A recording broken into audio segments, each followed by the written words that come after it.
Now, this is an interview with Sergio Ginez, Max Vartanian, and Jimmy Flores of Chaotic Injustice on Friday, August 6th, 2021 by Nick Perkel. Now, Sergio, how did you get your first drum set? I think I was 7, and it was Christmas, and my mom and dad got me I think it was a first act practice kit, and I was just practicing on that for a while, just like listening to like my CD player, playing along. And then when I was 13, that's when I actually got like my first legit kit. I got a Ludwig.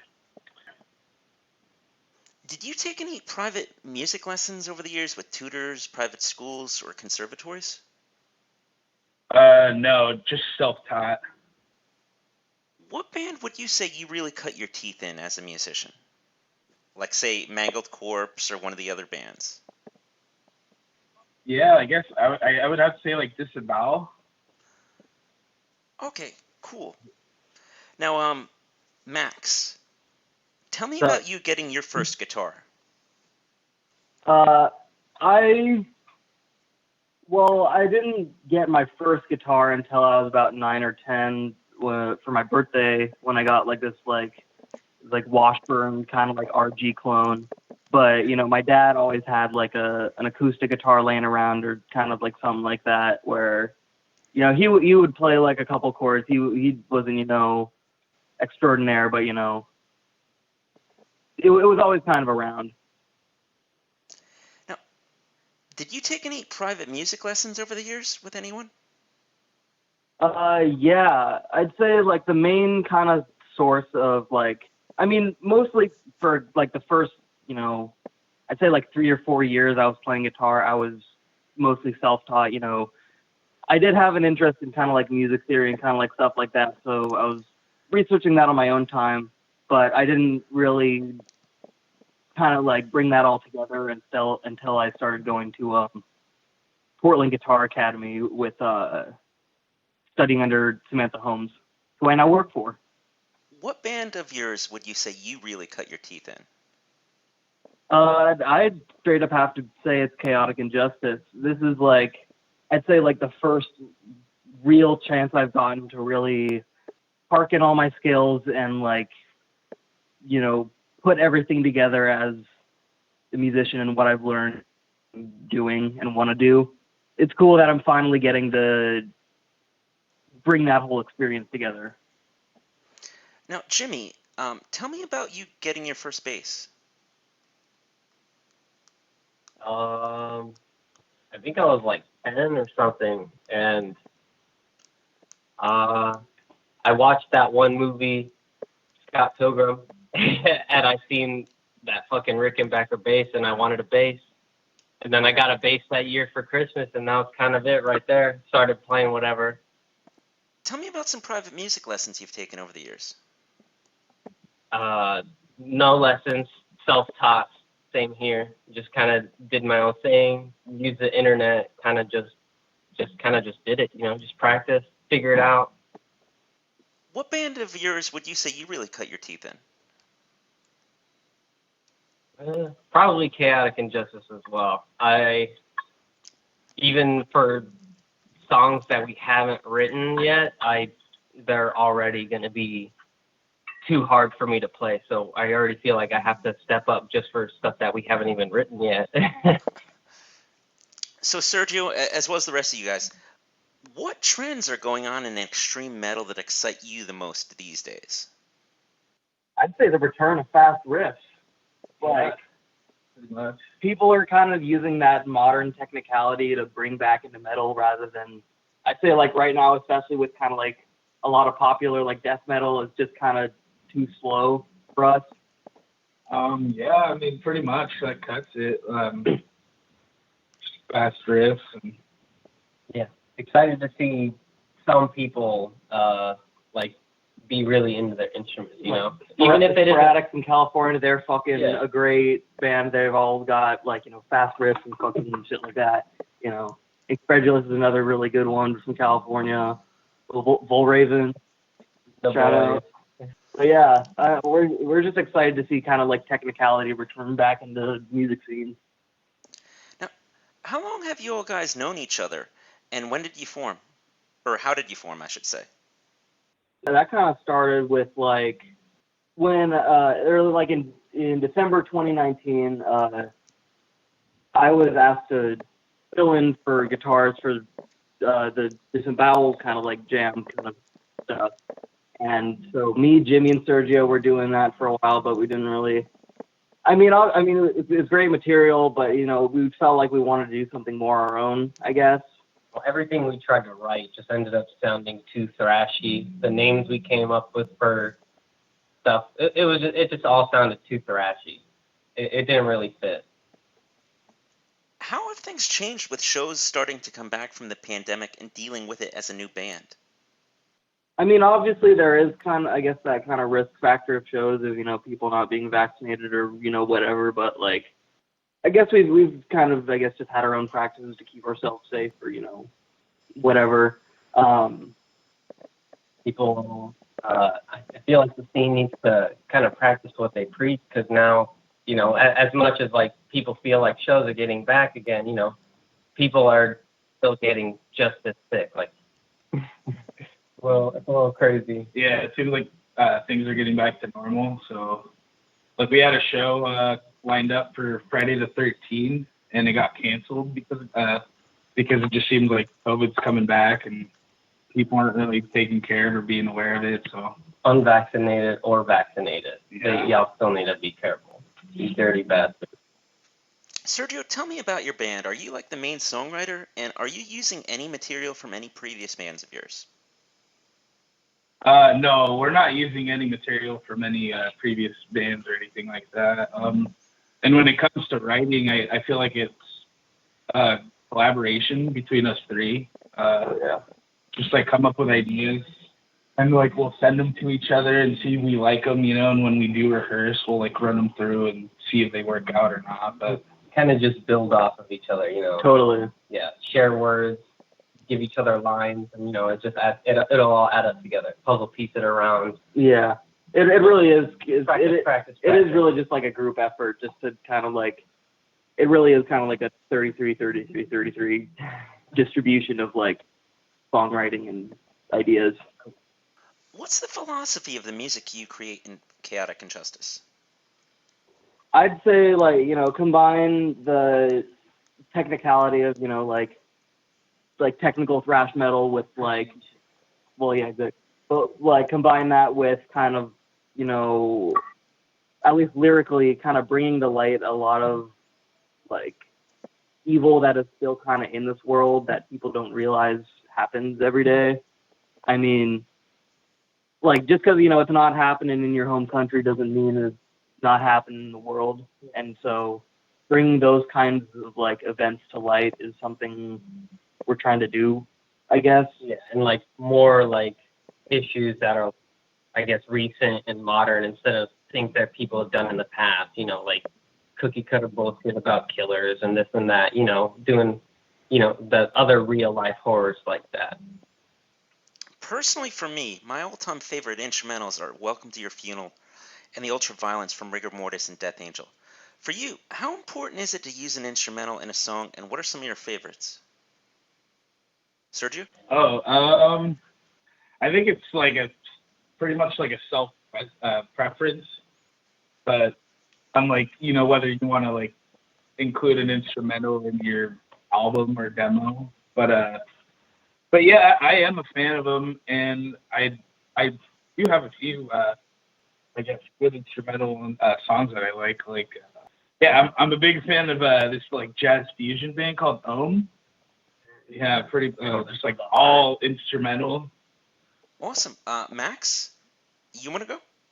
Yeah. I have a ton of favorite, you know, instrumental music, because like a lot of the main kind of like stuff I was influenced by is like, you know, late 80s virtuosos like, you know, Jason Becker, Marty Friedman, Paul Gilbert, you know, Yngwie Malmsteen, Vinnie Moore too. Just all those kind of dudes that, you know, were able to combine that, you know, shred and melody to make just a whole song with no lyrics. I just always kind of admired that. I can personally kind of think of like a few really good like instrumental like songs like fucking Requiem for the Living by Jeff Loomis is really dope. Images by Cacophony, Concerto and Speed Metal Symphony by Cacophony is dope as well. A lot of Steve Vai's music is really cool too. There's a ton of different jazz fusion instrumental stuff that I listen to. So I guess it's kind of hard to pick a certain number of favorites. Same thing as Serge said. I feel like an instrumental is kind of like a preference, but at the same time, it does give us the whole song to just kind of go off and show people what we can musically do, and because that's what I kind of dig about the instrumentals too, like Inquisition Symphony, Sepultura. It's just fast. It's just riffs. It's so badass. Fucking Ryan, that's a classic. Amazing melodies, sick solos. Yeah, sick bass solos. That's a huge inspiration for me too. So I like to get those nice, really shreddy harmonizer solos. Like Geddy Lee, Billy Sheehan type shit. So, yeah, we love a good instrumental. Can you tell me what it was like recording this demo and the programs you used? It was really fun. We did the whole thing with Charlie at Charlie Corin. Yeah, that's fucking Roadhouse Record recording or studios. Yeah, he made the whole thing super seamless. I think he was using probably Logic Pro or something like that. We just went in, set up all our stuff with the the amps in the different rooms to get all the cabinets consolidated. We kind of jammed the whole thing, did a couple takes for each song, and we were done with all the live tracks within a couple hours. Then after that, it was just overlaying guitar parts and then vocals, and we were there for 6-7 hours, and that was it. Yeah, it was super seamless and a lot of fun. And then we went in a week later to with fresh ears to do some mixing, and then I retracked the vocals as well, and then did some extra layering and stuff on that. So give it some nice. What is your rehearsal space like, and how often do you guys practice? I mean, so our rehearsal space is pretty. It's pretty nice. I mean, we've got a decent amount of room to kind of stretch out. We share our space with another band, Lymph Nodes. Homies. Yeah, the Homies Lymph Nodes. And then hardcore. Yeah. So we've got a big window that opens up out to in front of a train, and that's always blowing by, so that's great. Yeah, I'd say we practice at least once a week, twice a week when we can. If we're able to. Yeah. As a whole, but other than that, I feel like Every individually Friday. we're practicing every day. Yeah, pretty much. So how long do your practice sessions last at the rehearsal space?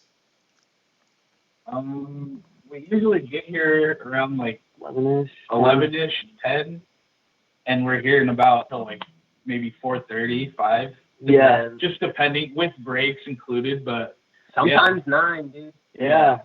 But we pretty much go hard when we're here, Practice as much as we can. It's the only, like Max said, we only practice once a week, so we try to make it worth it, You guys have any live performances under your belts yet? Yeah, we just did this our first one this last July 4th. It's up on YouTube actually. The link is in our Instagram bio as well. It's Chaotic Injustice at Fest 2021. When's your next show coming up? Well, so yeah, we have that one lined up for this next Friday the 13th, but that one got canceled. So plus with COVID kind of with the cases kind of rising and people getting sick again, we're kind of unsure about when the next shows are really going to be back in full swing. Mm-hmm. So I guess that's kind of the other thing we're kind of trying to go for is once these shows are back in full effect, we'll be, fully ready with even more material to come back with and more merch probably. Yeah, and probably have the demo on by then. Yeah, that too. Got a drop coming. Yep. Awesome. Now, just wondering, what is your favorite song from Chaotic Injustice? Sergio? My favorite song would have to be Ooh. Probably Vicious Reality. That's going to be number 3 on the demo. Max, your song. Yeah, so I'd say all of them are really, really great. I don't really have like a particular favorite, but I'd say like out of all of them, my favorite solo to play, or like out of all of them, I'd say is probably like Population Control or song number 1 on the demo, or yeah, Vicious Reality, song number 3. But then also like I'd say one of my other favorite songs that we're doing right now is one that's not going to be on the demo. It's going to be on like our next kind of release, Systemic Corruption. It's like a 6-minute instrumental. It's really, really cool, and I dig it a lot. Jimmy? I'm probably gonna go with Systemic Corruption as well. The 4th song. That's not on the demo. It's a really cool instrumental. I really like it. I feel like we're all able to showcase what we're about. It gets a really good grasp of our sound too for the whole 6 minutes, you know. Right now, what is the underground scene in Portland like for new bands trying to perform? Serge, go first. I would say pretty good. For the most part, I mean, yeah, like it seems like when new bands come around, there's a lot of support and stuff that goes around. But right now, with just like, you know, things getting back to normal, it's been pretty dead. You know, everyone's just been doing rehearsals for the most part. Those did come back like maybe a couple weeks ago, briefly, but now it just seems like it's going back to the same, you know, lockdown and quarantine. So, but for the most part, yeah, it's good. Sergio, what are your 3 most cherished Portland metal albums? I don't know, honestly. I guess I'll have to pass on that one. Max? I guess the only kind of album I can really think of that I really like a lot that was like recorded here in Portland is Paul Gilbert's solo album, Behold Electric Guitar. It's pretty cool. You know, I mean, obviously he's not from Portland, but you know, it was recorded here and he lives here, so I guess the only answer I got. It counts. Jimmy? One thing to one stuff. Well, I guess go back to that question. I would have to say Wehrmacht, Shark Attack. Oh shit. That's a classic. I'm gonna go with Disembowel Echoes of Prayer. Yeah, that album's fucking dope. It is a sick album, and I had the honor of learning it all by ear to play in the new lineup. Yeah. That didn't get to be in. And now we got Chaotic left. Yep. Now, just wondering, do all you guys have urban legend and ghost stories to tell? I always grew up in haunted houses. My grandma's old house was haunted as fuck. The basement was kind of who's speaking scary. now? Jimmy. Jimmy. I don't know about like an urban legend or anything like that from here specifically, but like growing up, yeah. Usually like my grandparents' house was pretty haunted. There's always some shit moving downstairs. There was this really weird dark corner, and these curtains were always like rustling every now and then. You feel it get really fucking cold. And the upstairs was also just super sketch, and like you would hear people running up there, but nobody's fucking up there. Max, you got anything to say?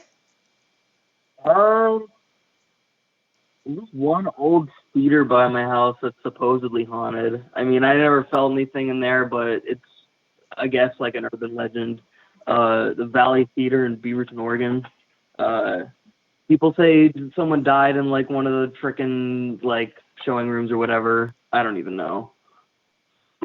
Sergio, you have anything to say? Yeah, when I was a kid, I used to live in a haunted house. All sorts of shit would happen, just like as like doorknobs would move at like 3 a.m. You know, when I would like go to the bathroom or our room, it would just be like really cold. throughout the night. Just like, you know, shit like that. Unexplained fires and stuff like that. But yeah, I mean, pretty much. No, as far as urban legends, nothing really that I know of. Final words, guys? We got a demo dropping soon. We got merch coming soon. Yeah, demo coming through Head Split Records. Shout out. Keep an eye out. 3-song demo. Follow our page on Instagram and Facebook. Yeah, we just made a Facebook. Chaotic Injustice. Just follow up on everything there is to know about us. So. Yeah, we keep it all updated pretty frequently. So, you know, Even on our personal pages, you know, like we have all our handles on there too. So it's like we're consistently updating people on, you know, what we're doing and what's coming along. This has been an interview with Chaotic Injustice on Friday, August 6th, 2021 by Nick Perkel.